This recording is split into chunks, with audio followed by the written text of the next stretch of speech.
আল্লাহ পাক বলেন জেনে রাখো, দুঃখ এবং কষ্টের সাথে রয়েছে সুযোগ আর সুবিধা, আর অসচ্ছলতার সাথে রয়েছে উদার সচ্ছলতা। জোরে কোন সুবহানাল্লাহ।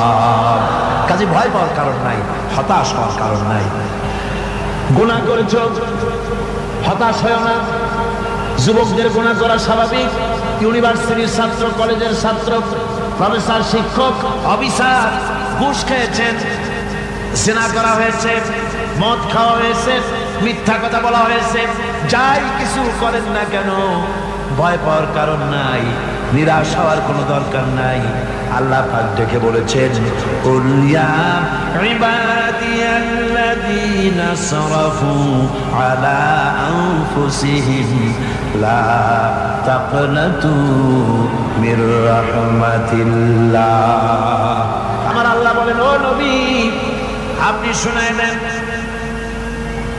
হে আল্লাহর বান্দারা, তোমরা যারা নিজেদের উপরে বাড়াবাড়ি করেছো, নিজেদের উপরে জুলুম করেছো, অত্যাচার করেছো, আমি আল্লাহর রহমত থেকে নিরাশ হয়ে যেও না।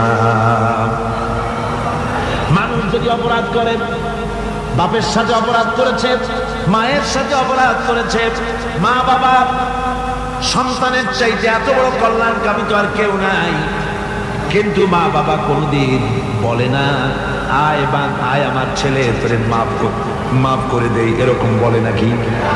মন চায় ছেলে যদি মাফ চাইতো খুশি হয়ে মাফ করে দিতাম।